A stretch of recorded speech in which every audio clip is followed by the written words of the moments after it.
welcome to The Smartest Moron, where I'm finally tackling this series. Mainly out of convenience. Thank you, 15th anniversary! Yeah, this could have been done a bit sooner, but I got distracted. Mainly with mental breakdowns, although that's fitting considering what happens to some of these characters. I got into the series back when Toonami aired .hack Sign, though I kept watching everything out of order because whenever it was about to come on, I was forced around the city to do something. Such is the way of a child without internet. One thing I remember was it being really damn dramatic and dark, and while there was levity in the series, I feel that wasn't made more apparent until GU. The original PS2 games that focused on the events after Sign did occasionally try this, but nothing too memorable. I sadly can't remember too much about that series, and I really don't feel like playing 200 hours worth of it. Anyway, the GU series was remastered for the PS4, and thankfully all bundled into one game, which is good because I realize these games are fairly shorter than I remember, especially Volume 1.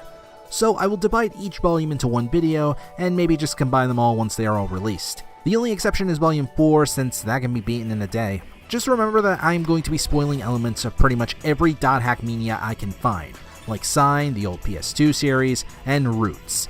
If you want my thought on the gameplay, I think it's okay, and I'm just gonna end it there. Then the boss fights are not very good. Play Zone of the Enders and you'll see right away. Volume 1 is basically the setup for our story, at first showing the functions of the world through a long tutorial with our main star Haseo. Believe it or not, this isn't his first appearance in the series. He was actually a kid back then during the World Revision 1, but extremely deadly and talented, along with being creepy. And yes, this kid was Sora from .hack Sign. However, it is never brought up in the story, and as far as I know it's only brought up in the novel, and Haseo is far different from his counterpart, as you'll soon see. Knowing how this guy is Sora and how he constantly tried to PK people for not giving them their member address, especially girls, it makes this ending a bit of an interesting one to the tutorial, as he is the one about to be PK'd by the party that was helping him the entire time. Part of me did see this coming back then, but designs were fairly unique enough to keep me a bit fooled. Also, we see that the swords have freaking chainsaws on them. And if you think that's brutal now, know that in one scene, Haseo cuts off the head of another character using the same kind of weapon. So, you think you can go up against me, the Great Bordeaux, and just walk away like nothing happened?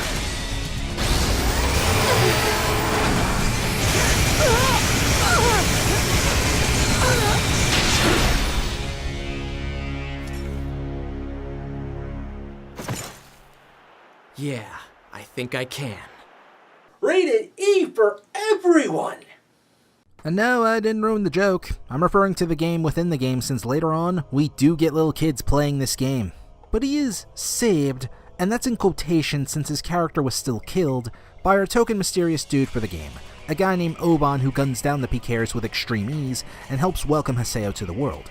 Now you don't actually get to see how they became friends, formed the Twilight Brigade, etc. No, that stuff would later be saved for .hack Roots, and yes, that name actually made me think of this image. Normally I do my old rant about this thing, but this is actually pretty common in the .hack series. Not to mention what I get to know from Haseo, Shino, and Ovan here is actually sufficient and enough motivation to keep me playing. Unlike in, say, Final Fantasy 15, where I had to dig to find some of the good stuff, but that game left me yearning in the worst way, feeling incomplete. Roots as an anime is also harmless, but halfway through it starts dropping some major spoilers for future volumes.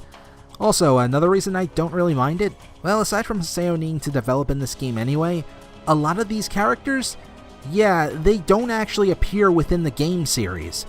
So with all that in mind, that's how I view Roots as an extended piece of media. I wanted to take a look at that, but chances are it just get taken down anyway. Thank you, YouTube. One thing I can say is that it does highlight some interesting information, like Haseo getting his new form through the Forest of Pain, and how he knows Taihaku, though that interaction is brief. It shows that Haseo, while a skilled player, was able to get as strong as he did very quickly, yet also explain his lack of skill when compared to the likes of Alcade, but more on that later. Another interesting thing is while Sora loved to pick on people for fights and PK them if they didn't hand over their member address, Haseo is the opposite, hating most people and only attacking PKers, becoming what is known as a PKK.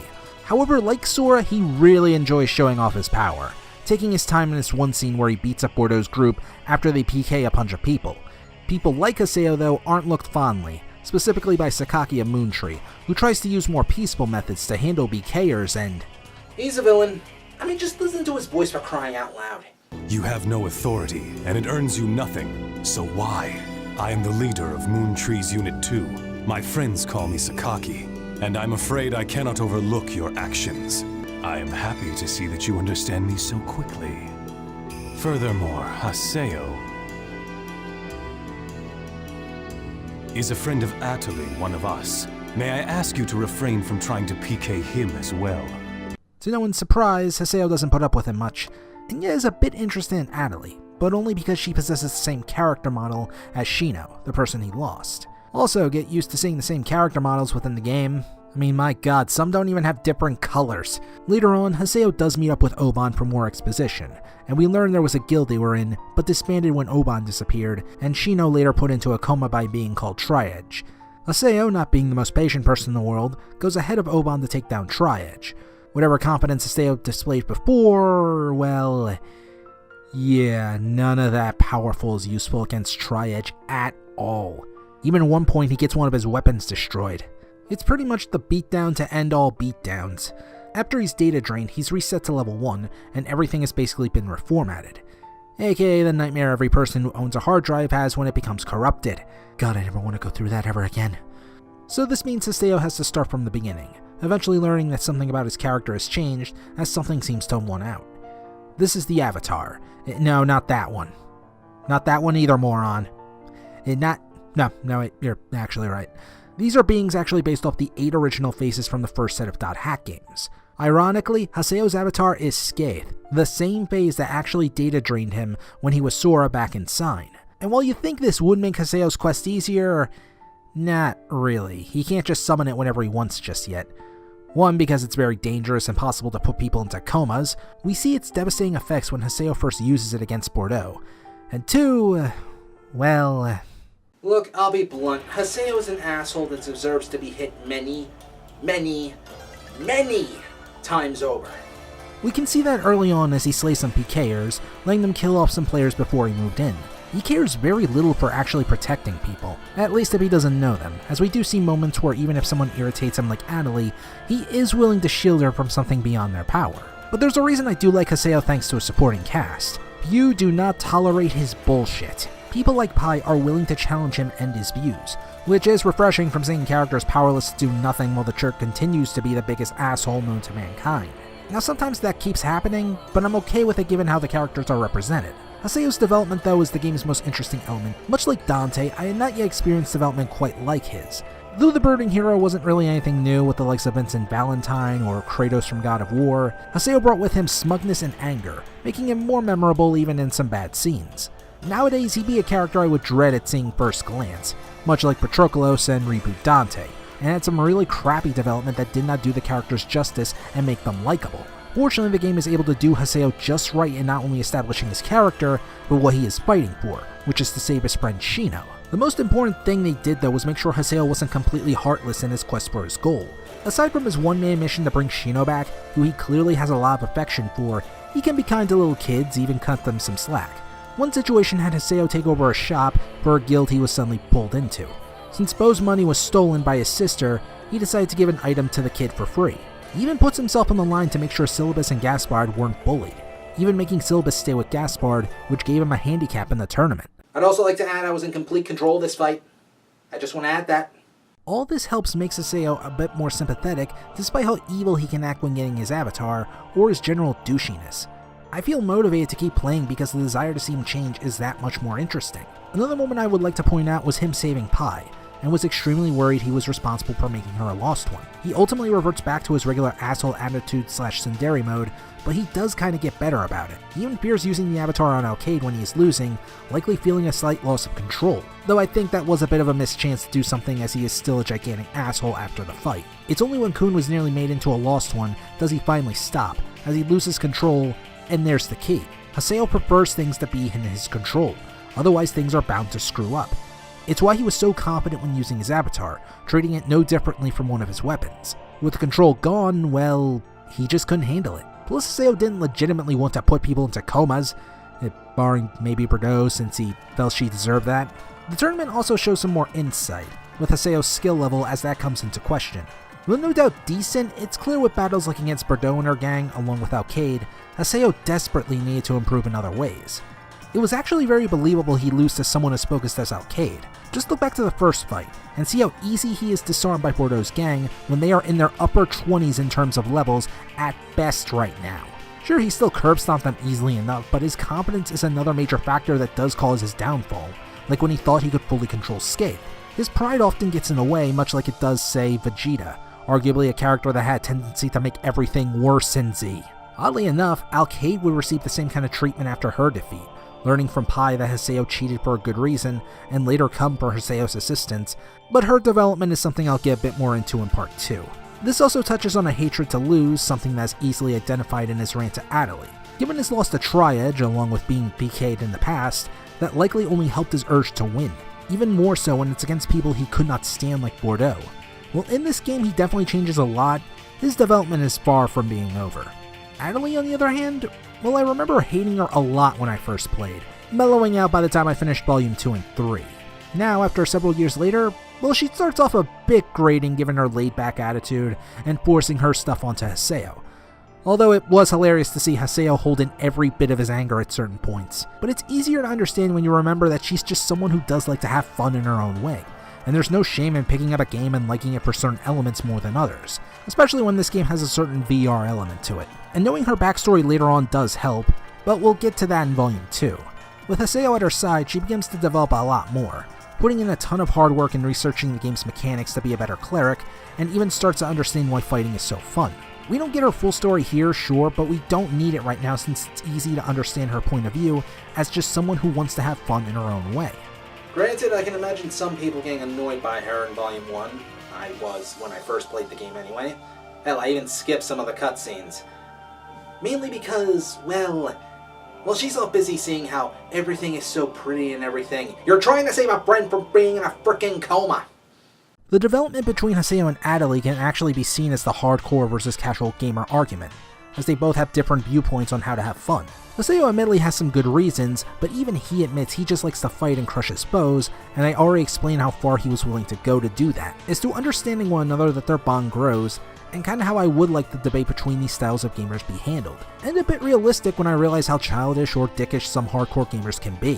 And before you insult me, yes, I fall into that category too. At least I admit it. So walking away from this volume, I do appreciate Adelie's character much more. Though the event that got me the most, aside from her slapping Haseo for being a dick to her friends and accusing her of being a traitor, was the scene with Ovan confessing everything about Shino after Haseo won the tournament. That's where we do learn how hard she was working, and to have all that effort feel like it's for nothing when the guy you are trying to befriend can only see Shino instead of you.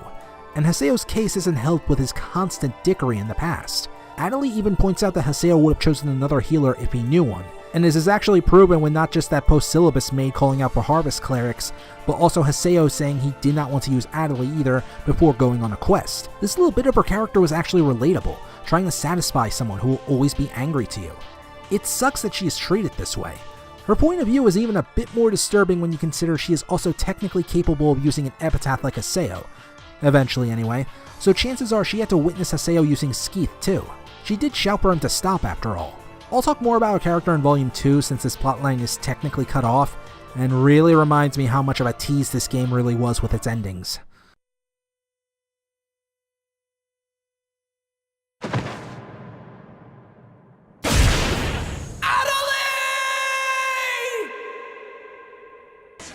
Nobody likes a tease, Donna! Also, that joke provides a perfectly good segue into Pi.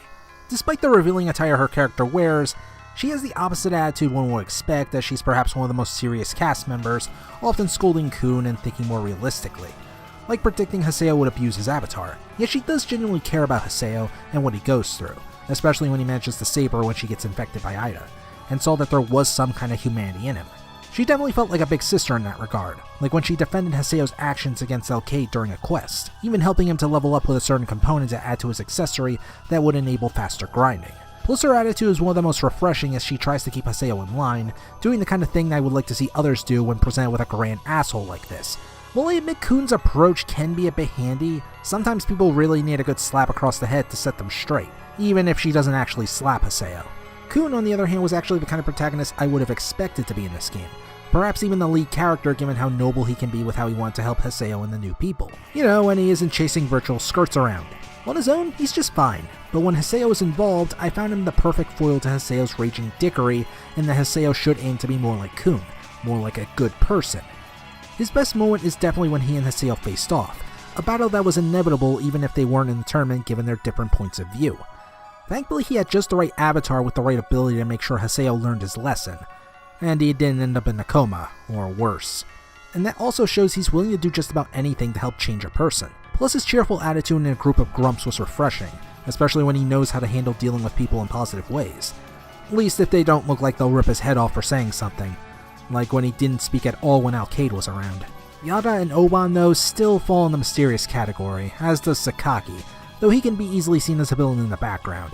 In addition to his voice actor, who I know plays a ton of villains, the game hinted at that when Haseo met Zelkova. Sadly not much can be said right now, but it is good to see old members like Yada, who was Wise Man in the old .hack games, and Pyros III make some comebacks, although they all feel quite distant from each other, and I feel that hurts the game for fans of the old .hack series on the PS2. In all 4 games, I sadly can't recall Yada and Endrance, who is Elk, talk at all to each other. It feels like a wasted opportunity, especially given how Elk turned out given the loss of Mia, another character from the last game series who we hung around a lot. We'll definitely be seeing more of these guys later, but for what roles they had to play here, they were just fine. Although admittedly, one has to wonder why Haseo and Ovan were friends with how dickish or vague either of them could be in this game. Our story continues from where we last left off, with the aftermath of Adelie being attacked by Ida, which was after Haseo finally managed to take down that pesky Tri-Edge. Apparently being level 50 is perfectly fine to take this guy on, compared to level 133.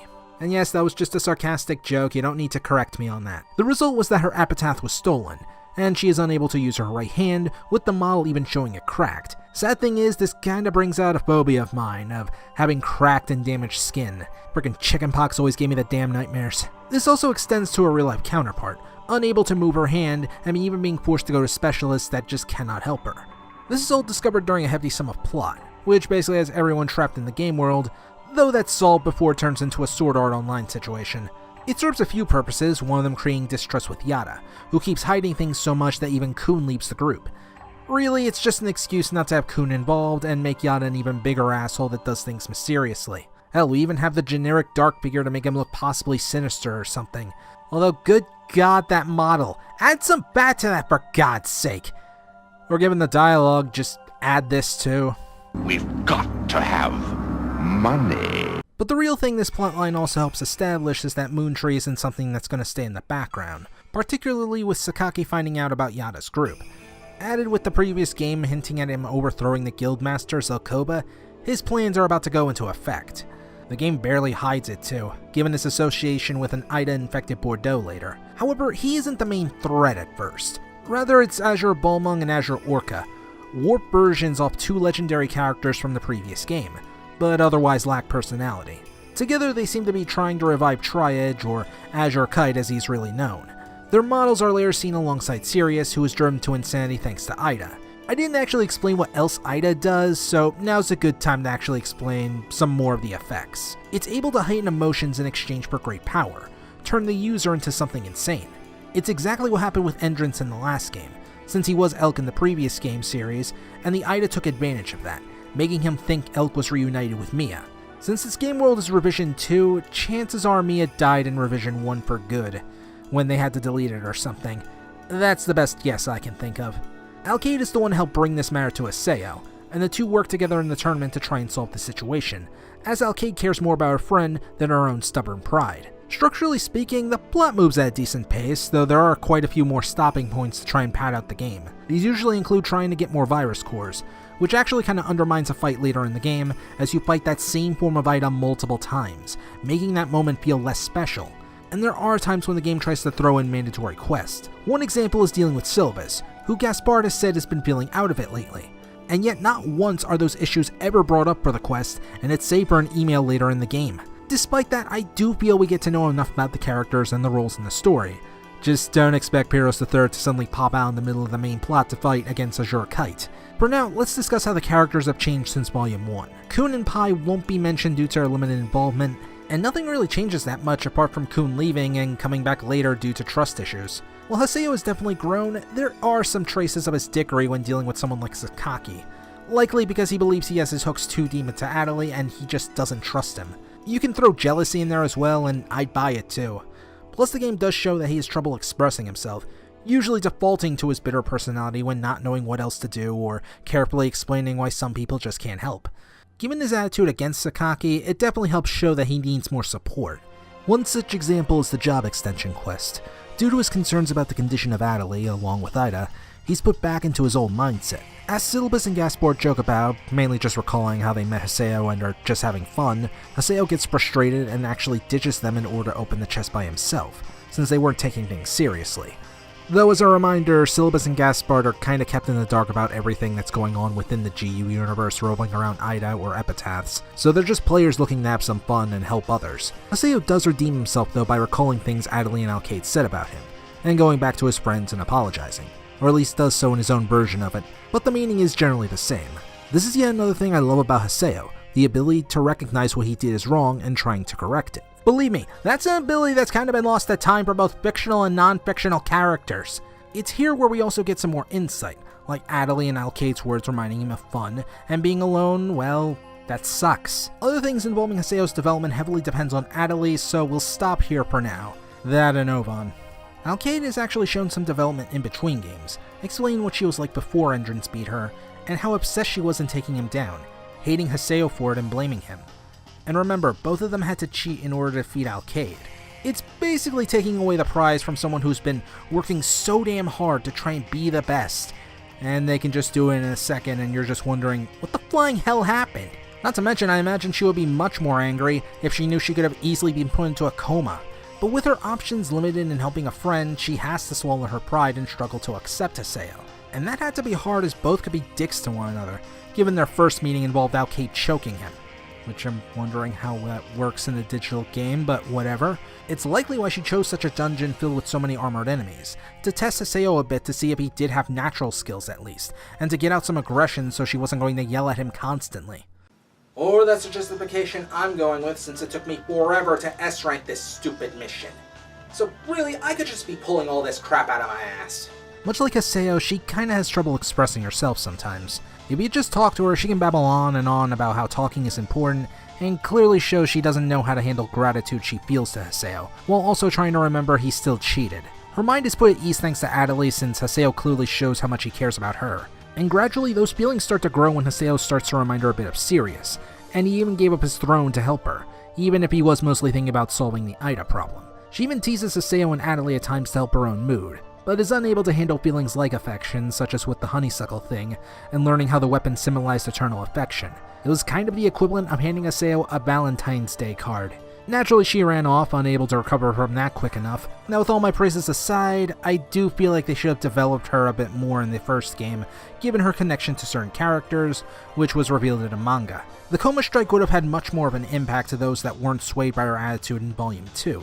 Then again, I also want her reaction of realizing Haseo nearly put her into a coma, and we sadly never get such a thing. But for what her role is, she does the job well enough. Adley does get some more development in this volume as well, though it mostly starts out as wanting to be more useful and issues of blaming herself. Something Haseo shares as well in this game since he was kinda responsible for getting her to run off and overall being a dickhead. Granted, Ovan also helped with that. For the most part, that is her shtick, as she tries to help solve a situation she believes is her fault, since a lot of this was caused because she lost her epitaph. She gets more edged out of the tournament due to Ida issues, and only epitaph users like Pi and Endron stand a chance against such foes. Though when she is finally healed, Sakaki comes to fuck all that up, and we do get a bit more insight into the relationship. Recall how Adley always depended on him. Combined with Ida, Sakaki is able to distort her emotions far more, making her vulnerable and even control her. Yet it also kinda reflects how Sakaki is able to control others or get them to be loyal to him, through faith and understanding, and usually being one of the only people who can be relied on. It's why some characters openly side with Sakaki without the aid of Ida. People are willing to do questionable crap for the sake of someone who ended up saving them in one way or another. And then they ruined him by making him a child possessed by Ida or some crap. Thank you for ruining an interesting, if obvious, villain. Adley's situation is an easily understandable one. we see it as she is controlled and manipulated by Ida, showing how she always sought to fit in with people rather than be herself since no one really cared about the real her. Her friends would want one thing so they could all look cool, while her parents wanted her to just be quiet and obedient. It only describes one incident, mind you, but it's an understandable feeling as you can't always satisfy someone, and lacking the strength to do anything about it can lead to one feeling depressed. More understandable when you remember she's still technically a kid like Haseo. Not too young, but young enough where this kind of crap is important and independence is kind of impossible at the moment. It's why she embraced Sakaki, as that smug asshole soon explains, which does bring out a rather creepy side to the guy. Given how well he treated and manipulated Matsu and Hiragi, I can easily paint him as that one asshole our parents warned us about on the internet, manipulating people's feelings in exchange for something to do whatever they want for him, pure loyalty or other bad stuff I really do not want to get into. And that kinda makes him an interesting villain in a way. But like I said earlier, they eventually fuck it up with him just being a kid, which made absolutely no sense to me, and I hate the child genius trope unless it's used right. Admittedly, Haseo's method of helping her is a bit off, especially considering what has happened, but I prefer to see it like Endron says. For all the times we want and need hugs and moral support, sometimes we need a good reality check to snap out of it. Depression can make you that insane, and sometimes support for that will just lead to the same tired bullshit again and again, and your friends will get sick of it. Haseo himself kinda needed that at certain points, like with Adley slapping him, or Kun using his avatar to fight Haseo.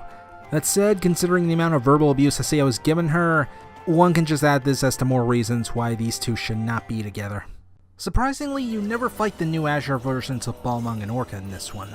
Well, technically you don't, as it's revealed that the ones with Sirius are fakes, and hint that they want to destroy Ida instead. Rather, the main villain revealed was a fairly obvious one. Ovan. On top of being part of the super mysterious trope, he kinda gave himself away by needlessly revealing to Adley why Haseo hung around her, and helped cause the situation Haseo finds himself in. Despite it being obvious though, it is very entertaining, and even a bit horrifying at how quickly he's able to deal with Adley and Pai, taking them out within seconds, or even when he reappears behind Haseo, at a point when everyone thought Ovan was gone for good. And back then, I never guessed he was actually Tri-Edge alt this time, especially when I didn't finish Roots until after I played the games. I mean, they have Azure Kite able to make the same mark in one attack in Volume 1, I think. The feats Ovan demonstrated also help sell him as a serious threat, one that could easily kill Haseo whenever he wants to in an ambush. The only reason he doesn't is due to him wanting Haseo to kill him. But after the first loss, it's clear Haseo has to do it in another way. When the truth about Ovan is revealed, that he is working with Ida for mysterious reasons, it actually puts another test on Haseo, one dealing with trust yet again. Or at least belief, since of all the characters, Ovan was the person he trusted the most. To say this messes with Haseo's head in multiple ways is a frickin' understatement. Hell, even after beating Ovan once, he actually gets tired of all this crap and needs a break. It makes me wonder if he threw something at the wall when he saw Ovan come back after being defeated. The last character we'll look at is Endrance, and I know I did this out of order. Originally, I didn't think I could get that much out of him, but mulling it over, I was able to think of something. The main thing with him is his codependency issues, and it kinda relates to Haseo beyond him clearly wanting to, touch swords, if you catch my drift. But before Haseo helped him, we can see how their obsessions turned him into monsters. For Haseo, we obviously knew he was hurting people, and started not to care until Kun stepped in. But nobody stepped in for Endrance, leaving him to his own devices to be extremely selfish. I do at least remember in the old games that Elk was kinda the same way, albeit much weaker and timid, yet still really wanting to be with Mia, one of the only friends he had ever trusted. When Mia was revealed to be one of the 8 phases, he did kinda screw over Kite's gang by ruining a plan. And when the previous version of the world vanished with the arrival of Revision 2, chances are Mia was gone for good, and that likely crushed the guy. He clearly has some personal issues, so maybe that's why he became more of a fighter, to show how strong he could get to Mia. His attachment to Haseo could likely be seen as less healthy for him, and given the word Haseo says, it's clear Endrance is the kind of guy who wants to be relied upon, to be needed. It's not completely unrelatable in that sense, and kinda reminds me of Adley a bit. The portrayal of it being a bit unhealthy though, well, it kinda makes Endrance look like a one-note kinda guy.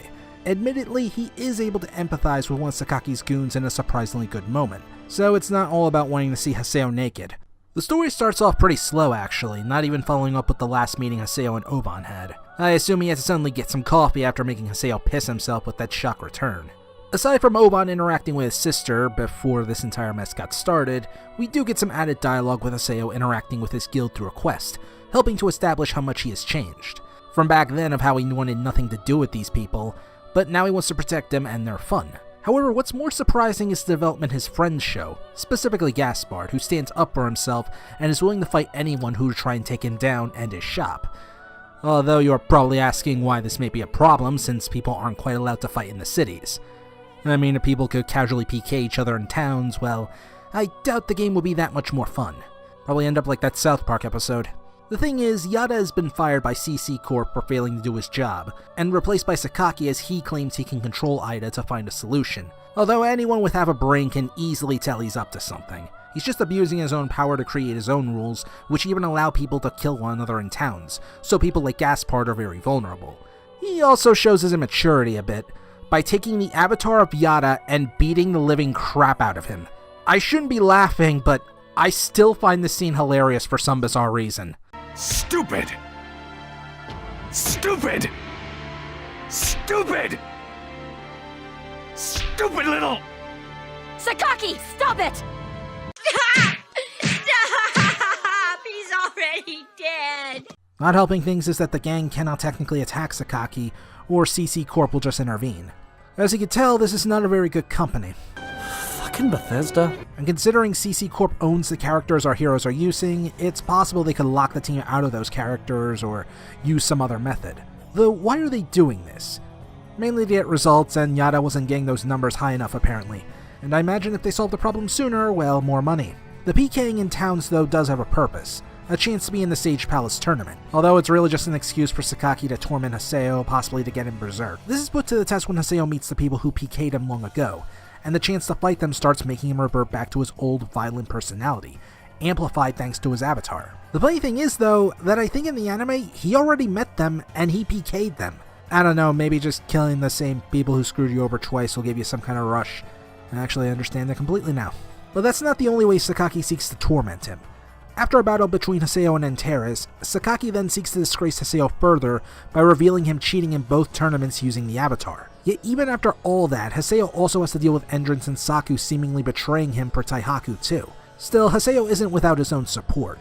His guildmates, for example, try to cheer him up with a quest at one point, and Antares even understands why Haseo had to use the avatar to cheat, making Haseo remember he had a greater purpose than just winning, and not to doubt himself. And despite Haseo being the biggest bogus in this plotline, Pai is extremely important as a background character, since she is the only one left in the group who can fight Sakaki in the real world through CC Corp.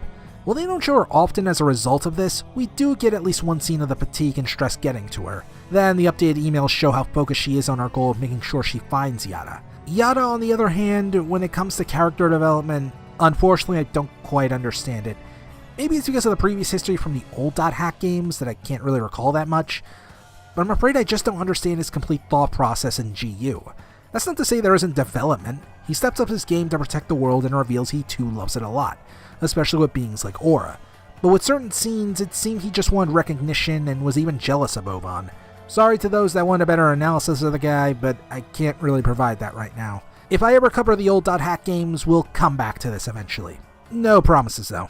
Another character I don't quite understand are the twins Saku and Bo. I haven't really brought them up a ton due to how little they mattered in the plot, always feeling like extras. They aren't terrible and do present some good development with Haseo that I have gone over. The problem comes in their plotline, which made me tilt my head. See, they aren't actually twins playing one account. Rather, Bo seems to be suffering a split personality disorder, or something like that, which results in Saku, so she's technically not real. When she feels alone now that Endrance never pays attention to her and goes after Haseo instead, she feels the need to vanish since she doesn't feel she's needed for Bo anymore. Part of her story is trying to stick around rather than advance Bo's development to be independent. This has always bothered me the most when it comes to this game since it's actively promoting the player into making sure that a kid remains unwell and listen to a voice in his head that tells him to blow people up. Okay, that's a tad exaggeration, but still not what I would call healthy. I mean, is she also part of the Gore avatar thing? I mean, it did kind of have a personality, and it's two people or something, but at the same time, as two people, so technically Bo's part of that, and oh god, my head is hurting. Ugh. What's even weirder is that you have to do this in order to unlock the gift cards that enable Haseo to marry a character or be best friends forever with them. And you can also marry Saku, which Well, at least she isn't dressed like Jack the Ripper from the Fate series. And no, I'm not showing her in that battle thong. Fuck you. If this was something like an identity crisis or discovering yourself, that would be kinda fine. Or something better than this, since this is clearly not my forte. Haseo's development comes to a close after the battle with Ovan, when his character PC is damaged and even his mind has suffered. The only way to fully recover and get stronger is by combining with Skith, somewhat, who actually takes the form of Haseo's second job extension, only with white armor and black eyes. Are you jealous now that I got this figure? Also, don't buy it for like $200 on eBay. Trust me on this. This was about 80 or 90. That's about as good as it gets. Through the conversation, we basically get a summary of Haseo's development, how he changed and encountered the people who helped him. Despite all of Skaith's taunts, Haseo remains steadfast in accepting who he is now, but he won't let Skaith go since they both rely on each other. It's a nice sign of Haseo acknowledging who he was back then as well. Just because he is learning to be better doesn't mean that his past acts are just going to go away forever. He plans on taking the hard and meaningful way out. With the final battle against Kubiya, Haseo's development comes to a close, becoming the real hero the world needs right now. I'd explain some of the Kubiya stuff, but frankly, there's just so much to absorb that it just keeps raising questions more than actually giving out answers. For example, when Aura finally enters the picture, we never get a reason why she made her knights look like Frankenstein's monsters. That would be kinda important, I think. We don't even get an explanation from Yada as to who these three represented from the previous games. Also, why Orca instead of Black Rose? I mean, Orca was comatose until after the finale. And this lack of information also hurts characters like Yada for me. You'd think people like Yada or Entrance would point all this stuff out, that these characters have the same models as friends they once knew, and have some kind of dilemma with it or something. But no. As a fan of the old games, it throws me off and comes across as one of the most disappointing aspects of the series. You can at least give some fan service. They're beyond Pie's tits, I mean the internet has me covered for that. And yet despite my issues with following the plot and certain characters, I still love the story because of Haseo. It's his journey along with many of his friends that I want to keep following.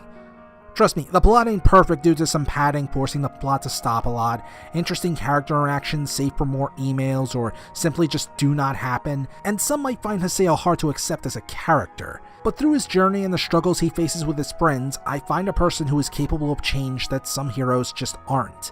It was a big risk by not just making him an asshole, but giving him 3 games to build off of, but it remains one of the best games for people to play if they want to get into .hack. And honestly, it could only work as a video game, as the animation for the anime is just not all that great, and they did make a movie out of the 3 volumes into one package that was just crap. There hasn't been a lot of Adelaide development in Volume 3, but the ending is at least an extremely important and good one for her. After Kubiya is defeated and Shino is brought back, the two meet up back at the church with Adelaide being invited there, only to run away when she is unsure of what to do. Really, Shino just invites Haseo there to help him realize his feelings and show Adelaide that she matters too, that Haseo won't just abandon her just because Shino is back. It's a very nice and touching scene to end on. Well, technically it's not the end. You see, there's the Forest of Pain dungeon, a place where you have to go through floors in order to fight a bunch of bosses and everything. And at the end, you get to decide your own ending through the use of a promise card. Yes, you can get married to any of the girls, save for Natsume, who's a hidden character, and crazy, and even marry Entrance as well. For anyone else, you get endings that reflect the character, kinda like a best bud ending. My personal favorite best bud ending is with Matsu, as they kick the crap out of all the PKers. But as satisfying as this was, fans wanted more, specifically a way to somehow get Ovan back. And at this point, you could label him as one of the characters that possibly died before the release of Volume 4. There was an OVA that did revive him, but that just wasn't enough. But now let's try and see what makes Oban's redemption work while still being a villain. Throughout Volume 3, the scenes with Aina help us show what he was like before all of this started, and can help make it easier as to see why he desperately wants his sister back, especially as we learn more info about the two, or see him reminisce about her. It's not meant to absolve him of all his sins, mind you, just to give a reasonable motivation to all his plotting around that kinda does make sense. Given his sister was already sick and distant to the point where they could only play a game together, that alone could have upset Ovan. Add to that, maybe he was the one to be KO'd thanks to Ida. Yeah, it's only easier to see why he would be messed up. But he was able to retain some sanity to form the Twilight Brigade, who did have members who genuinely looked up to Ovan until he vanished. It was revealed in the anime that the reason for this was him being imprisoned by Yada using another character model, but eventually broke out. And no, none of that stuff is ever mentioned within this game. The point I'm trying to make with that is that Ovan was a relatively decent guy. At the very least, those that left the guild, he never tried to hunt them down and try to suck them back into the game at least. Not to mention, it's not as if he meticulously calculated each and every detail purely to torment Haseo. Although again, that's not to say there weren't plans to do so. You also have to consider what Ida is at this point. We've seen it screw around with people's heads to the point of making them insane. And if not that, then easily having those emotions heightened enough to make someone a threat. Ovan is the one person in the series that might still be able to make conscious decisions while still having Ida, but it can still pose a problem. It's why some people think PKing Shino could have also been an accident, since he does seemingly try to hold himself back before Haseo finds out the truth, and has little choice but to reveal his trump card. It's not to say he is blameless of anything though, considering what he did to take advantage of what happened to Shino, to fuel Haseo and make him stronger, to try and rally the hatred more and more. There is just enough here that one could easily still be against Ovan as well. After all, there were other characters he put in harm's way, or who ended up comatose as a result of his meddling, like Adley freaking out over Haseo using her, Arcade being PK'd by Bordeaux, or really anything related to Sakaki. And as a personal defense for the character, well, Ida itself wasn't going to back down unless Ovan carried out his plan of making Haseo absorb all the phases. Had Ovan kept trying to resist, chances are the body count would have been much worse. And if you don't like that example, then think of it this way. When it comes to villains turning good, I prefer that their intentions were noble beforehand, and we get some evidence as opposed to a bunch of paragraphs to make us feel bad for the character. It's another case of showing and not telling that games like Final Fantasy XIII or Persona 5 do not seem to understand when it comes to sympathetic villains. Another example of how this is used is basically the DLC and other scenes in Valkyria Chronicles with Salvaria, as they helped show she wasn't some uber-violent monster, and it made her death all the sadder. Though I do admit, more scenes of the Twilight Brigade would have helped made earning that sympathy significantly easier for those that don't want to devote their time to an anime. Volume 4 is able to accomplish making me like him a hell of a lot more, but first we gotta see what it's about. It takes place about a year and 3 months after the finale, with Haseo taking time off from the game to get a new job working alongside Pai, who helped him get it after he wouldn't stop bugging her.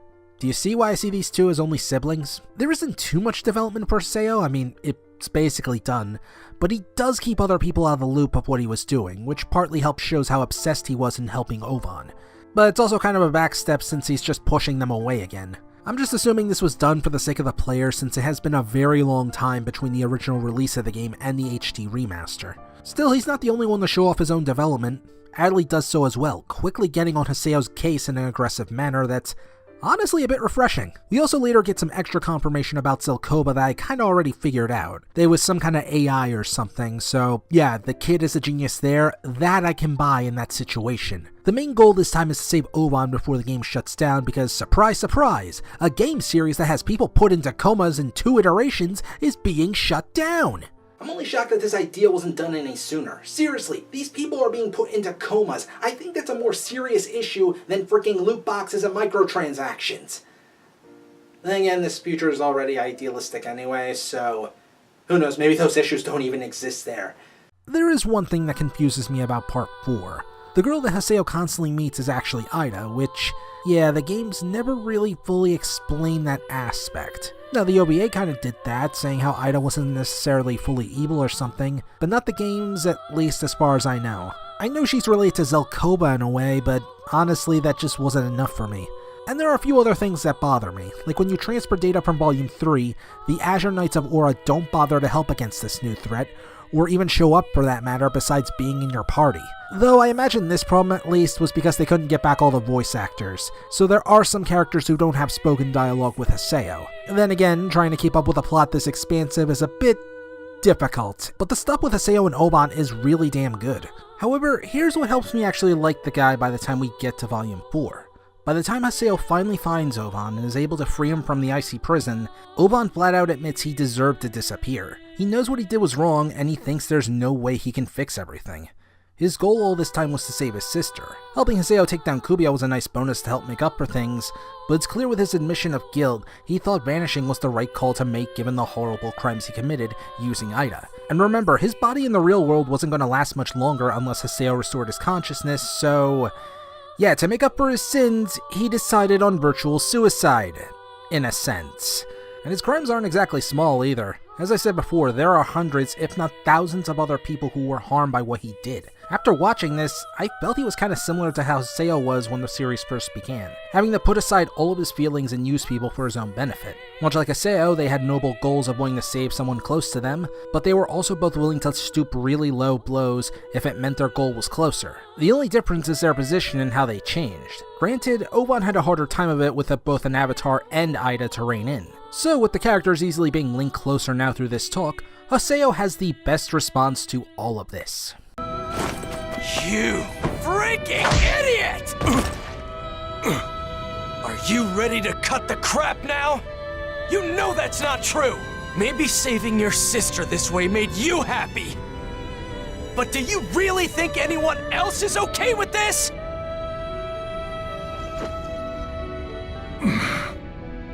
You don't really want it all to end like this.